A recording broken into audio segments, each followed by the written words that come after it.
हाल ही में एक रैली के दौरान ममता बनर्जी ने कहा था कि सब मिल बांट कर खाने की कोशिश करो, अकेले मत खाओ।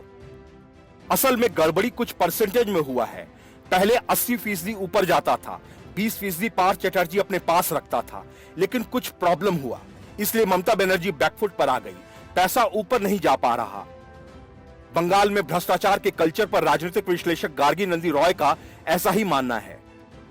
शिक्षक भर्ती घोटाले के आरोपी पार्थ चटर्जी की गिरफ्तारी के बाद राजनीति तेज हो गई है।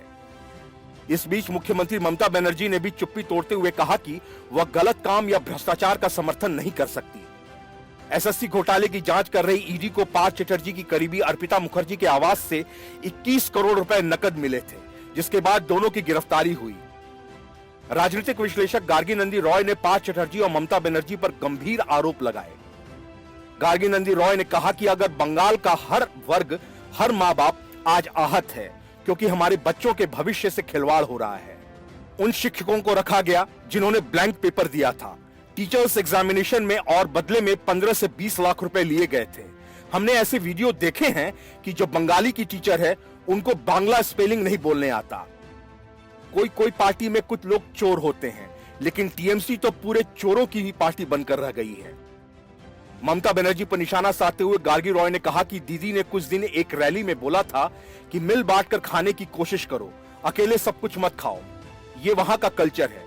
ये जो शिक्षा का भ्रष्टाचार है उससे हम बहुत आहत हुए। बंगाल के लोगों का कल्चर पढ़ने लिखने वाले लोगों का कल्चर है। बंगाल में हर काम दीदी की प्रेरणा से होता है। दीदी इलेक्शन में जाकर बोलती हैं कि हर सीट में मुझे वोट दो, और ये पार्थ चटर्जी दीदी के खासम खास हैं, उनके करीबी हैं। अर्पिता मामले में गार्गी रॉय बोली कि 21 जुलाई को राजनीतिक मंच पर अर्पिता बैठी हुई थी। दीदी के पीछे उनको मंच पर क्यों बिठाया गया था?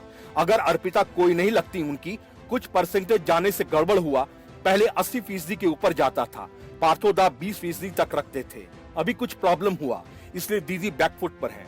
पैसा ऊपर तक नहीं जा रहा है। राजनीतिक विश्लेषक ने कहा कि बंगाली में कहावत है कि कान खींचेंगे तो सर अपने आप खींचा चला आएगा। अभी सिर्फ कान खींचा गया है, सर का इंतजार कीजिए। लालू प्रसाद यादव जेल जा सकते हैं तो दीदी और दीदी के भाई क्यों नहीं जा सकते? गार्गी नंदी ने आरोप लगाया कि पार्थ की एक और करीबी है जिनके नाम पर शांति निकेतन में 7 से 8 के ऊपर फ्लैट्स हैं। वह कहती है कि बंगाल को भ्रष्टाचार का समंदर बनाकर रख दिया है।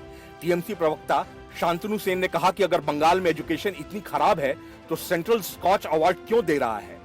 ममता दीदी ने कहा कि अगर कोई दोषी हुआ तो उसे सजा मिलेगी, लेकिन क्या नरेंद्र मोदी या अमित शाह ने कभी संसद में कहा कि अगर भाजपा का कोई नेता करप्ट हुआ तो कार्रवाई करेंगे?